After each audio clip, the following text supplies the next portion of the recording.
Good morning, my friends. Happy Tuesday. You made it through Monday. Well done. We have to do one day at a time around here and celebrate each one of them that we get finished. And I'm really glad that you made it and are back to join me today. I'm sorry I didn't do a morning message yesterday.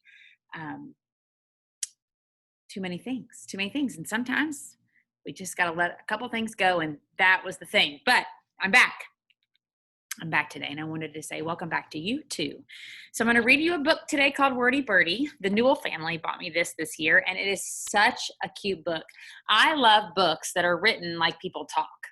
I'm not a fancy person, and so this is so fun to me to read books that are not fancy books. I can't wait to share it with you. 3 of my friends have heard the story because I read it last week, but good books are worth reading twice, so let's do it. Let's see here. Right off the get-go, there's Steph. Yay! You're so close to the story right now. Just turn the page. She's very excited.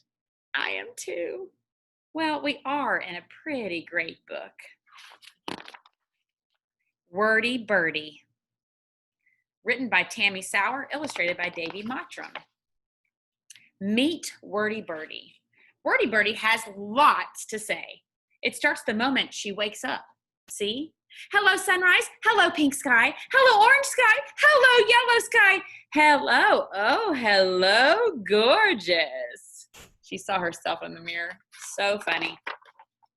Sometimes Wordy Birdie talks about what she likes. I like spaghetti and unicorns and library books and polka dots and standing on my head. And sometimes she talks about what she doesn't like. I don't like tall grass or turtlenecks or long lines or tuna salad or losing my balloon or... Sometimes she just asks questions. Why do zebra have stripes? Is Bigfoot real? Are we there yet? This reminds me of back when my kids were little and they had all kinds of questions. But she never stops talking long enough to get the answers. Wordy Birdie is not the world's best listener. Oh, please. Are we talking about the same bird here? Okay. Wordy Birdie is terrible at listening. That's more like it.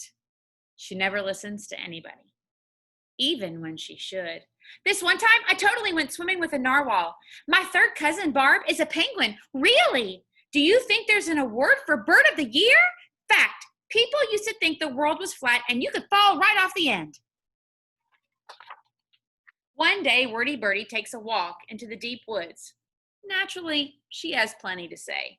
That's a pretty tree. Oh, and that's a pretty danger sign. And that's a pretty tree. And it says danger ahead. Turn back. Before long, Squirrel zips in front of Wordy Birdie. Stop!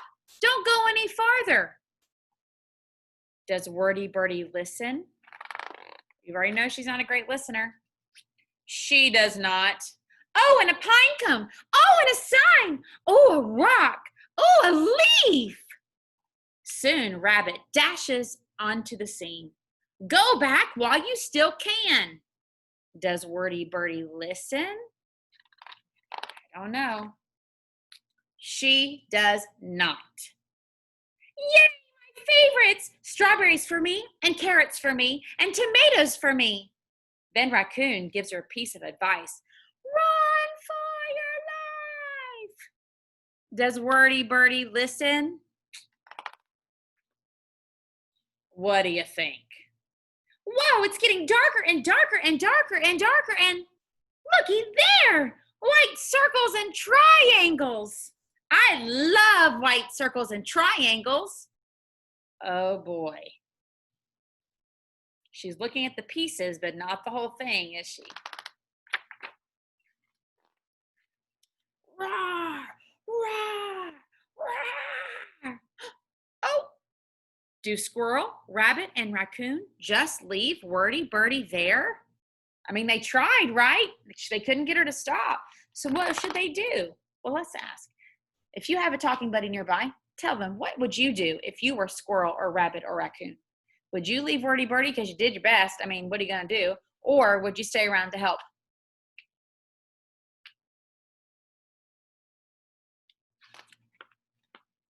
We do not. So they don't leave her. Come on, follow us this way. And Wordy Birdie, think she listened this time? She kind of looks like she might. She listens. Hooray! That was almost unbearable. We made it. Then Wordy Birdie says thank you the best way she knows how. I love you guys. Like I really, really, really love you. Seriously, I love you more than spaghetti and unicorns. And Wordy Birdie still likes to talk a lot. See? Good night, sunset. Good night, orange sky. Good night, purple. Oh, good night, you. Talking to herself in the mirror. But sometimes she likes to listen too. Remember when we totally saved you from that bear? We were brave and amazing, and that was so cool. So she's listening to her friends retell the story. I think she'd make a pretty good friend, though. Now that's what I call a good story. I'm going to read it again and again and again, and then she'll read it approximately 523 more times. This is true. Yep. You know, when we read books, it's important that we make connections to them. And this book connects me because when I was a little girl, I talked all the time. So much that my parents nicknamed me Gabby. And Gabby Goose is what they would call me. But Gabby, my dad still calls me Gabby. And my friends back when I grew up call me Gabby. As a matter of fact, if you look on my wall, right there, you'll see the lights that spell out Gabby up on my poster right there. So it is definitely, I definitely can relate to that story because, I mean, I may have a bit of a listening problem still. But anyway, I'm so glad you joined me for the story today. I broke everything down into easier units so that you can take reading and do it and get it done. And then math and do it and get it done. And I included little emoji heads that say do it if it's something that you have to turn in and something that I'm going to check to make sure you did. The rest of it is just lessons and instruction and some practice stuff. But it's really worth your time to take a peek at all of it because it's all just going to make you better at what you do. And you're going to be awesome. I'm proud of you. You're doing things you've never done before. And that's great news. You're trying something new. So good luck to you today. See you later, guys. Have a good day.